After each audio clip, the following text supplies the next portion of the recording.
అందరికీ నమస్కారం. ప్రస్తుతానికి నేను స్వర్గంలోనే ఉన్నాను.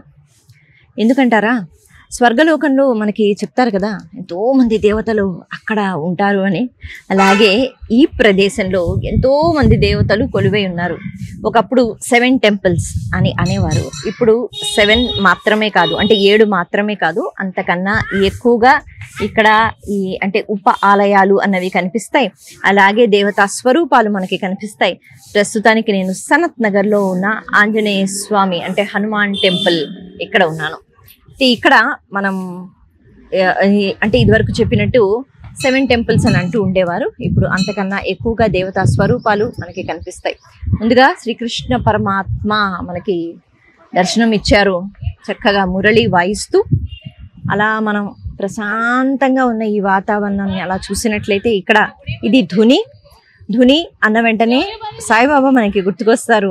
ఇక్కడ సాయిబాబా ఆలయం కూడా ఉంది. అలాగే ఇక్కడ ఈ ధుని అన్నది నిత్యం వెలుగుతూనే ఉంటుంది. అప్పట్లో షిరిడీలో కూడా బాబా ఈ ధుని అన్నది వెలిగించి ఒక మాట చెప్తూ ఉండేవారు. అంటే ఆ వెలుతురు, ఆ ప్రకాశం అన్నది మన జీవితానికి సంబంధించిందనమాట. ఎప్పుడు జ్ఞానంతోనే ఉండగలగాలి, ఎప్పుడు చీకటి అన్నది ఉండకుండా ఎప్పుడు వెలుతురుతోనే ఉండగలగాలి. అలాగే ఆ ఊది లేకపోతే ఆ విభూది అన్నది చేసే చమత్కారము అంతా ఇంత కాదు, అది భక్తి శ్రద్ధలతో మనం ఒప్పుకోగలగాలి. మనం చూస్తున్నాం విశాలమైన ఈ ఆలయము. ఇక్కడ ఆంజనేయ స్వామి ఉన్నారు, వెంకటేశ్వర స్వామి ఉన్నారు, ఇలా చాలా మంది కొలువు తీరి ఉన్నారు. మనం ఒక్కొక్కరిని దర్శించుకుందాం. సనత్ నగర్లో ఉన్న హనుమాన్ దేవస్థానం లోపలికి వచ్చినప్పుడు అంటే ముందుగా మొదటి అంతస్తులో వినాయక స్వరూపం మనం చూస్తున్నాము. వినాయకుడిని దర్శించుకున్న తర్వాత వినాయకుడికి ప్రథమ పూజ అన్నది చేసిన తర్వాత అప్పుడు కదా మనం మిగతా దేవీ దేవతల్ని కొలుచుకుంటూ ఉంటాం. పరబ్రహ్మ స్వరూపానివి ఒకటే రూపం, ఒక జ్యోతి రూపం, కాంతి రూపం. అయినా కూడా భగవంతుడు ఎన్నో రూపాలలో వస్తాడు మనకి జ్ఞానాన్ని అందించడానికి. అలా మనకి బుద్ధిని సిద్ధిని ఇచ్చే వినాయకుడిని ముందుగా మనం దర్శించుకుందాం. కొంచెం అటువైపు చూసినట్లయితే పెద్ద ఆంజనేయ స్వామి, వీర హనుమంతుడు ఇక్కడ మనకి దర్శనం ఇస్తున్నాడు. ఆంజనేయ స్వామి ఎక్కడ ఉంటే అక్కడ భయం అన్నది పూర్తిగా తొలగిపోతుంది. ఈ భయం అన్నది ఎవరి వల్లో అని కాకుండా మన లోపల అంతఃశత్రువులు అన్నవాళ్ళు ఉంటారు కదా, కామము, క్రోధము, మోహము, లోభము, మదము, మాత్సర్యము. ఈ శత్రువులు చాలా భయంకరంగా మనలోనే ఉంటారు. మనం ఎప్పుడు మన చుట్టూ ఎవరైనా ఉన్నారా, ప్రమాదమా అని అనుకుంటాం, కానీ కాదు, మన వల్లే మనకి ప్రమాదం. ఎందుకు అంటే మన మనసు అన్నది మన మాట అంతగా వినదు కదా. కాబట్టి మనలో ఉన్న ఈ అంతఃశత్రువులు ఎప్పుడు బయటకు వస్తారో తెలియదు. అలా బయటకు వచ్చిన తర్వాత అవతల వాళ్ళని ఎలాగో ఇబ్బంది పెడుతూ ఉంటాం, కానీ ఆ తర్వాత మనం ఇబ్బంది పడుతూ ఉంటాం అన్నమాట. కాబట్టి అటువంటి అంతఃశత్రువుల్ని నాశనం చేసే శక్తి ఈ హనుమంతుడికి ఉంటుంది. తర్వాత మనం దగ్గరగా వెళ్ళి ఆంజనేయ స్వామిని మరింత దగ్గరగా దర్శించుకుందాం. అలా ఇక్కడ చిన్నగా అంటే ఒక కొద్దిగా మెట్లు ఎక్కిన తర్వాత వినాయక స్వరూపము, అలాగే మనకి లక్ష్మీదేవి, సరస్వతీదేవి స్వరూపాలు కూడా కనిపిస్తాయి. సరస్వతీదేవిని మనం చూస్తున్నాం. మనకి విద్యని, కళలను, బుద్ధిని కూడా సరస్వతీదేవి ఇస్తారు. అలాగే ఇక్కడ లక్ష్మీ స్వరూపం, చేతిలో కమలం ధరించిన లక్ష్మీ స్వరూపం. కమలము అంటే వికసనము. ఏ రకంగా అయితే చుట్టూ బురద ఉన్నా ఆ బురదలో కూడా కమలము ఎంతో అందంగా, ఆ బురద అన్నది ఆ కమల పువ్వుకి అసలు అంటదనమాట. అంటే చుట్టూ ఎటువంటి దోషాలు ఉన్నా, ఎటువంటి లోపాలు ఉన్నా మనం మాత్రం చాలా నిర్మలంగా, స్వచ్ఛంగా ఉండవచ్చు అన్నది అది ఎప్పుడు సాధ్యం అంటే మనకున్న బుద్ధి ద్వారా సాధ్యమవుతుంది అని నిరూపణ చేస్తుంది కమలం. అటువంటి కమలాన్ని పట్టుకుంటూ, ఇంకా చెప్పాలి అంటే కమలంలో కూర్చుని జ్ఞానాన్ని అందించడానికి సిద్ధంగా ఉంటుంది లక్ష్మీ స్వరూపం. ఈ ఆలయంలో ఈ ధ్వజస్తంభం ఏదైతే ఉందో దీని పక్కనే మనం ఒక స్వరూపాన్ని చూస్తాం. ఆ స్వరూపానికి ఒక మందిరం ఉంది. అయితే ఈ మందిరానికి ఉన్న గొప్పతనం ఏమిటి అంటే కబీర్ దాస్ గారి మందిరం. బహుశా మనకి ఇక్కడ అంటే దక్షిణ భారతదేశంలో కబీర్ దాస్ గారికి ఎక్కడా మందిరం లేదు.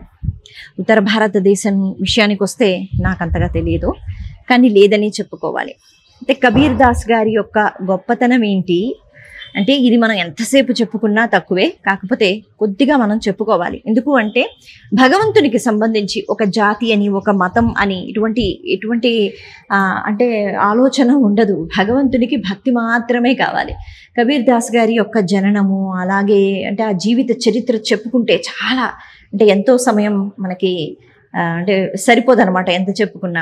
అయితే మనం కొంచెం చెప్పుకుందాం. ఒకసారి వైకుంఠంలో శ్రీ మహావిష్ణువు అలాగే లక్ష్మీదేవి మాట్లాడుకుంటున్నప్పుడు లక్ష్మీదేవి అంటుందంటే, ప్రభు నా భక్తులే ఎక్కువగా ఉంటారు, ఎందుకంటే అందరికీ లక్ష్మీదేవే కావాలి కదా, ముక్తి మోక్షము అలాగే శ్రీ మహావిష్ణువు అనుగ్రహం అంటే ఏముంది అనేటట్టుగా.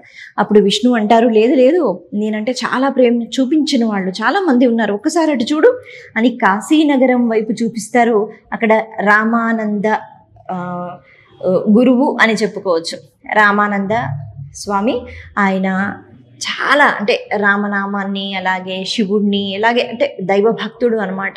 ధార్మికమైన జీవితాన్ని గడుపుతున్న అతన్ని చూపించి అతనికి మాత్రం నేనంటే చాలా ఇష్టం అని చెప్తారట శ్రీ మహావిష్ణువు. అవునా, సరే మరి నేను పరీక్ష చేస్తానని అమ్మవారు గబగబా భూలోకానికి వచ్చేసి అక్కడే కాశీ పట్టణంలో ఎక్కడైతే ఈయన తిరుగుతూ ఉంటారో అక్కడే అకస్మాత్తుగా ఒక గులాబీ తోట ఆవిడ సృష్టించింది. అలా సృష్టించిన తర్వాత ఈ రామానంద స్వామి వారు వీరు అటుగా వెళుతుంటే ఆ తోట చూసి మురిసిపోయి ఒక్క పువ్వు తీసి స్వామివారికి సమర్పిద్దామని పట్టుకుని వస్తున్నారు. లక్ష్మీదేవి పట్టుకుంటుంది.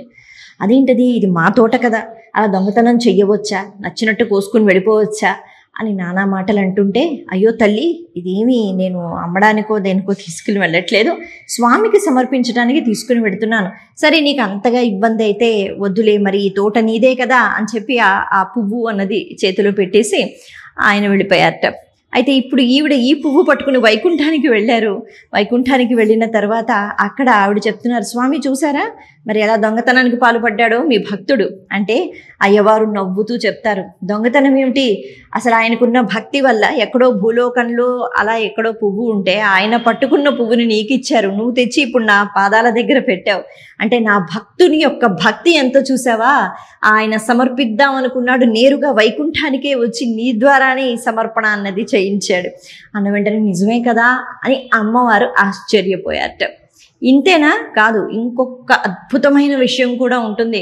అంటే ఈ కథకు సంబంధించి మనం కబీర్ దాస్ గారి గురించి మాట్లాడుకుంటున్నాం కదా, ఎందుకంటే ఇక్కడ ఈ ఆలయంలో అంటే ఈ ప్రాంగణంలో ఇక్కడ కబీర్ దాస్ గారి ఆలయం ఉండటం విశేషం. అలా కబీర్ దాస్ గారి జీవిత చరిత్ర ఎక్కడ మొదలవుతుంది అంటే విష్ణు తత్వంతో అనమాట. మొత్తానికి రామానంద స్వామి వారిని అమ్మవారు పరీక్ష చేసిన తర్వాత ఇప్పుడు వారు ఇచ్చిన పువ్వు ఏదైతే ఉంటుందో అది వైకుంఠానికి వచ్చింది కదా, ఆ పువ్వుని మళ్ళీ తిరిగి పంపిస్తారట. ఎవరు, లక్ష్మీదేవి అలాగే శ్రీ మహావిష్ణువు, వాళ్ళిద్దరూ భూలోకానికి పంపించారు. ఆ పువ్వు ఎవరో కాదు, కబీర్ దాస్ గారు. అందుకని ఆ పువ్వుని గంగా నది ఒడ్డున అలా విడిచిపెట్టేస్తే అక్కడ అది ఎవరికి దొరికింది, ఒక ముస్లిం సోదరుడికి దొరుకుతుంది. అంటే పువ్వు కాదు, ఆ పువ్వు ఒక బాలుడిగా మారిపోతాడుగా, ఆ బాలుడిని పెంచుకున్నారు. ముస్లింగా ఉన్నా కూడా తనకి అంటే శ్రీ మహావిష్ణువు పంపటం వల్ల విష్ణు తత్వము అన్నది పూర్తిగా శరీరంలో నిండిపోయింది కదా మనసులో. అందుకే రామనామం రామనామం ఎప్పుడు రామనామం చెప్పుకోవడం, ఇంకా ఏదో రామనామం గురించి తెలుసుకోవాలి అనే ఒక తపన. అయితే ఎంతోమంది గురువుల గురించి ఆయన వెతికారు, కానీ ఎవరు చెప్తారు అప్పట్లోనే. అంటే నువ్వు ఒక ముస్లింవి కదా, నీకు మేము ఎలా చెప్తాము, మేము ఎలా గురువులం అవుతాం, ఏం చెప్తాం అని ఎవరు మాట్లాడేవారు కాదు. పాపం అలా అతను వెతుకుతూ అప్పటికి ఇంకా చిన్న బాలుడు కబీర్. అలా వెతుకుతూ ఒకసారి ఆయన కాశీకి వెళ్ళినప్పుడు అక్కడ ఈ రామానంద ప్రభు అంటే ఈ భక్తుడు ఆయన అలా అక్కడ కాశీలో ఆయన స్నానం చేసి బయటకు వచ్చి ఆలయానికి వెళదాం అనుకుంటున్నప్పుడు ఆయనకి ఈ పసిపిల్లవాడు అక్కడ కనిపిస్తాడు. అంటే ఆయన పడుకుని పోతాడు, అందుకని మెట్లు దిగుతూ ఉంటే చూసుకోకుండా కాళ్ళు తగులుతుంది. రామానంద స్వామి అయ్యో రామా అన్న వెంటనే రామనామం ఆయన నోటి ద్వారా విని పొంగిపోయిన ఈ కబీర్ స్వామి, మీరే నాకు గురువుగా ఉండాలి, మీరే నాకు ఇక నుంచి అంటే రామనామం యొక్క ప్రాముఖ్యత చెప్పాలి, నాకు మంత్రం చెప్పాలి, నాకు ఇంకా ఎన్నో విషయాలు చెప్పాలి అంటూ ప్రాధేయపడతాడు. అప్పుడు రామానంద స్వామి అంటే మహాపురుషులకి అలా ఉండదు కదా, నువ్వేమిటి, నీ కులం ఏమిటి, నీ జాతి ఏమిటి అని వాళ్ళు అడగరు. వాళ్ళు కేవలం శిష్యుల్లో ఆ భక్తి, ఆ తపన చూస్తారు. అంటే ఆయన సరే అని అన్నారు, ఆయన శిష్యులుగా చేసుకున్నారు. అప్పట్లో సమాజంలో ఎవరు ఒప్పుకోరు కదా. అయినా కూడా ఆయన చాలా కష్టపడి కబీర్కి రామనామం చెప్తూ, అలా కబీర్ దాస్ గారు అన్న వెంటనే ఆయన ఏ పేరు ఉన్నా, ఆయన ఎక్కడ పెరిగినా ఆయన మాత్రం రామనామాన్ని అలవాటు చేసుకున్నారు. గురువు గారి యొక్క అనుగ్రహంతో ఎంత చక్కగా అన్ని విషయాలు నేర్చుకుని ఇక ఆయన కబీర్ దాస్కే దోహే అంటారు కదా, ఆయన రచించిన అద్భుతాల గురించి మనం ఎంత చెప్పుకున్నా తక్కువే. ఈ క్రమంలోనే అంటే ఆయన బట్టలు నేస్తూ ఉండేవారు అనమాట, అది ఆయన వృత్తి. ఎందుకంటే నాన్నగారు అదే వృత్తిలో ఉండేవారు. ఆ ముస్లిం సోదరుడు ఈయన చిన్నప్పుడే చనిపోయాడు కాబట్టి తల్లి పాపం అదే నేర్పించింది. అలిసిపోయి ఒక్కొక్కసారి సగం నేసిన బట్టలు ఏవైతే ఉన్నాయో అలా ఉండిపోయేట. అయితే రామ రామ రామ అంటూ రామనామాన్ని స్మరించుకున్న వెంటనే రాముల వారి వచ్చి చక్కగా అవి నేస్తూ ఉండేవారు అనమాట. అంటే భక్తికి ఉన్న దాన్ని ఏమంటారు, శక్తి అటువంటిది. అలా ఆ నేసిన బట్టలు అన్నీ కూడా అసలు బాగా అంటే అమ్మడానికి అవి అందరూ కొనుక్కుంటూ ఉండేవారు, ఎందుకంటే శ్రీరాముల వారు నేసిన బట్టలు కదా. అలా కబీర్ దాస్ యొక్క భక్తిని భగవంతుడు కూడా పోల్చుకుంటూ ఉండేవాడు. రామనామానికి ఉన్న శక్తి అటువంటిది, భక్తికి ఉన్న శక్తి అటువంటిది. ఆలయ ప్రాంగణంలో ఎన్నో దేవతా స్వరూపాలని మనం దర్శించుకుంటున్నాం. అయితే ఇక్కడ అయ్యప్ప అనేటప్పటికీ హరిహర స్వరూపం. అయ్యప్ప స్వామి యొక్క ఆలయానికి మనం ఇప్పుడు వచ్చేసాం. అయ్యప్ప స్వామి అన్న వెంటనే చాలా తొందరగా తను అనుగ్రహాన్ని ఇస్తారట. రెండు స్వరూపాలు కలిసి ఉన్నాయిగా, అటు ఈశ్వరుడు, ఇటు శ్రీ మహావిష్ణువు. అలా రెండు స్వరూపాలతో ఒక రూపం వచ్చినప్పుడు దానికి ఉన్న శక్తి కూడా అపారమైనదే. అయ్యప్ప స్వామి యొక్క దీక్ష అంటేనే ఒక చక్కని క్రమశిక్షణ అన్నది ప్రతి మనిషికి స్వామివారు నేర్పిస్తూ ఉంటారు. అంటే ఇక్కడ కేవలం దీక్ష తీసుకున్న వాళ్ళు అనే కాకుండా దీక్ష తీసుకోని వాళ్ళు కూడా స్వామి దర్శనం చేసుకున్నప్పుడు ఈ దీక్ష గురించి విన్నప్పుడు ఎన్నో విషయాలు తెలుసుకుంటారు. మనం ఇక్కడ చూస్తున్నాం 18 మెట్లు అన్నవి ఉన్నాయి. అయితే ఈ 18 మెట్లు అంటే ఇవి కేవలం ఏదో ఒక పదార్థంతో తయారు చేసిన మెట్లు అని కాకుండా ఒక్కొక్క మెట్టుకి ఒక్కొక్క అధిష్టాన దేవత ఉంటారు. కాబట్టి ఆ మెట్లు దర్శించుకుంటున్నాం అంటే కేవలం మెట్లు మాత్రమే కాదు, అవి దేవతా స్వరూపాలు. అలా ఈ 18 మెట్ల దర్శనం చేసుకుంటూ ఎవరైతే దీక్ష స్వీకరిస్తారో మనకి తెలుసు, వాళ్ళు చక్కగా అక్కడ అయ్యప్ప స్వామి యొక్క శబరిమలలో అయ్యప్ప స్వామి యొక్క ఆలయంలో ఈ మెట్లు ఎక్కి స్వామిని దర్శించుకుంటారనమాట. దానికి ఎంతో భాగ్యం కావాలి కదా, ఎంతో అదృష్టం కావాలి. ఎందుకు అంటే ఆ దీక్ష అటువంటిది. ఎవరైతే అంత భక్తి శ్రద్ధలతో దీక్ష అన్నది చేపడతారో వాళ్ళకి స్వామి చాలా దగ్గరగా అలా దర్శనం ఇస్తూ ఉంటారు. అది అయ్యప్ప స్వామి తత్వం. మనకి మనిషి అన్నవాడు ఎలా బ్రతకాలి, ఎటువంటి క్రమశిక్షణ ఉండాలి, ఎటువంటి నియమాలు పాటించాలి, ఎలాంటి నియమాలు పాటిస్తే ఒక మంచి మనిషిగా ఉండగలుగుతాడు. ఎందుకంటే మనిషి జన్మ మళ్ళీ మళ్ళీ రాదుగా. మరి ఒకసారి వచ్చిన తర్వాత భగవంతుడు ఈ రూపంలో ఈ దీక్ష ద్వారా మనకి ఎన్నో విషయాలు నేర్పుతున్నారు. పక్కనే మనకి వెంకటేశ్వర స్వామి యొక్క ఆలయం కూడా ఇక్కడ ఉంది. వింటున్నాం మనం శ్రీ మహావిష్ణువుని స్మరించుకుంటూ విష్ణు సహస్రనామ పఠనం అన్నది ఇక్కడ జరుగుతోంది. భక్తులందరూ కూర్చుని విష్ణు సహస్రనామాన్ని పఠిస్తున్నారు చాలా ప్రశాంతంగా. అంటే ఇక్కడికి వచ్చి అలా కాస్త సేపు కూర్చుంటే ఇంకా ఇంటికి వెళ్ళాలని అయితే అనిపించదు. ఎందుకంటే ఒక్కొక్క దేవతా స్వరూపం దగ్గర కాస్త సేపు కూర్చొని ఆ భగవన్నామాన్ని మననం చేసుకుంటూ ఆ రూపాన్ని అలా చూసుకుంటూ ఉంటే అసలు ఎంత సమయం కావాలి, ఎంతో సమయం మనకి కావాలి. సనత్ నగర్లో ఉన్న ఈ పుణ్యక్షేత్రము అంటే స్వర్గము అని మనం చెప్పుకుంటున్నాం ఇందాక నుంచి. ఎందుకంటే ఇక్కడ ఎన్నో దేవి దేవతా స్వరూపాలు మనకి కనిపిస్తున్నాయి. ఇక్కడ వెంకటేశ్వర స్వామి యొక్క దర్శనం కూడా మనం చేసుకుందాం. ఎక్కడ పడితే అక్కడ గోవింద నామాలు, గోవింద హరి గోవింద, గోవింద హరి గోవింద అంటూ ఈ గోవింద నామాలు అంటే మనకు వచ్చినా రాకపోయినా చక్కగా ఇక్కడ కనిపిస్తున్నాయి. కాబట్టి ఇలా కూర్చుని ఇక్కడ అలా చదువుకోవచ్చు అనమాట. గోదాదేవి ఏ రకంగా అయితే గోదాదేవి తాను 30 పాసురాలు అన్నవి రచించి 30 రోజుల్లో రంగనాథ స్వామి యొక్క అనుగ్రహాన్ని ఆవిడ పరిపూర్ణంగా పొందారు. అటువంటి భగవత్ స్వరూపం గోదాదేవి. ఆ రూపాన్ని కూడా ఇక్కడ మనం చూస్తున్నాం. అలాగే కళ్యాణ వెంకటేశ్వర స్వామి, నిత్య కళ్యాణం పచ్చతోరణం అనే మాట కేవలం ఇక్కడ వెంకటేశ్వర స్వామికి మాత్రమే అది అంటూ ఉంటారు. ఎందుకంటే మనకి తెలుసు తిరుమలలో చక్కగా ప్రతి నిత్యము స్వామివారికి ఆ కళ్యాణము అన్నది జరుగుతూ ఉంటుంది. పక్కనే మనం మహాలక్ష్మి స్వరూపం కూడా దర్శించుకుందాం. అలా వెంకటేశ్వర స్వామి ఆ నిలువెత్తు విగ్రహాన్ని ఎంతసేపు చూసినా మనకి తనివి తీరదు. మనకి ఇంకా అలా చూడాలని అనిపిస్తూ ఉంటుంది. ఆ రూపానికి ఉన్న ప్రత్యేకత అటువంటిది. అలాగే గోదాదేవి అన్న వెంటనే ఇందాక మనం చెప్పుకున్నాము, ఎంతో భక్తి శ్రద్ధలతో ఆమె పాసురాల రూపంలో రంగనాథ స్వామి యొక్క సన్నిధిని చేరుకోవడానికి ఆవిడ పాపం చాలా కష్టపడ్డారు, చాలా భక్తిని చూపించారు, చాలా ప్రేమను చూపించారు. ఆ పాసురాలలో మనకి కనిపిస్తూ ఉంటుంది అమ్మవారు ఏ రకంగా భక్తిని చూపించారు అన్నది వైభవం అంతా మనకి పాసురాలలో కనిపిస్తూ ఉంటుంది. అటువంటి గోదాదేవి యొక్క దర్శనం మనం ఇక్కడ చేసుకోగలుగుతాం. కేవలం అని చెప్పుకోలేం, కానీ అన్ని స్వరూపాలు, ఎన్నో ఉప ఆలయాలు ఉన్న ప్రదేశం సనత్ నగర్లో ఉన్న ఈ హనుమాన్ దేవస్థానం యొక్క ప్రత్యేకత అన్నమాట. అలాగే వెంకటేశ్వర స్వామిని మరింత సమీపంగా మనం దర్శించుకుందాం. స్వామిని ఆపాద మస్తకం చూసే అదృష్టం కూడా కలగాలి కదా అందరికీ. శ్రీ మహావిష్ణువు అలంకార ప్రియుడు.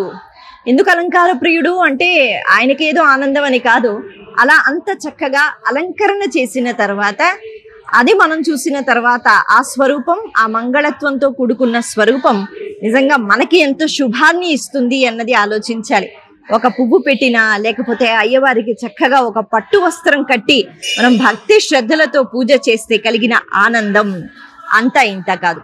మహాలక్ష్మి స్వరూపాన్ని కూడా ఇక్కడ మనం చూస్తున్నాము. మహాలక్ష్మి కేవలం డబ్బు, సంపద, బంగారము లేకపోతే అంటే అంతా ధనానికి సంబంధించి అని కాదు, మనలో ఉన్న లక్షణాలకు కారణం మహాలక్ష్మి. మనకి ఉన్న మంచి లక్షణాలు అన్నీ కూడా అమ్మవారు ఇస్తారు. సంతోషము, ఆనందము, దానం చేయగలిగిన మంచి గుణము, సత్ప్రవర్తన, ఇవన్నీ కూడా మనలో ఉన్న మంచి లక్షణాలు ఉంటాయి అందరికీ. కాకపోతే మనం వెతికి బయటికి తీయాలన్నమాట. అటువంటి అనుగ్రహము మహాలక్ష్మి అనుగ్రహం. కాబట్టి లక్ష్మీదేవిని కేవలం డబ్బు డబ్బు డబ్బు అని అడగకుండా తల్లి మాకు సత్ప్రవర్తన ఇవ్వు, మంచి లక్షణాలు ఇవ్వు అని మనం అడగగలగాలి. అలా మహాలక్ష్మీదేవిని ఇక్కడ మనం చాలా దగ్గరగా సమీపంగా దర్శించుకుంటున్నాం. ఆ మహాలక్ష్మి అనుగ్రహము, అలాగే కళ్యాణ వెంకటేశ్వర స్వామి వారి అనుగ్రహము, అలాగే గోదాదేవి తల్లి అనుగ్రహము ఏకకాలంలో మనకి ఇక్కడ ఈ ఆలయానికి వచ్చి అలా ఒక్కసారి దర్శించుకుంటే లభిస్తుందన్నమాట. అటువంటి పుణ్య దర్శనం ఈ దర్శనం.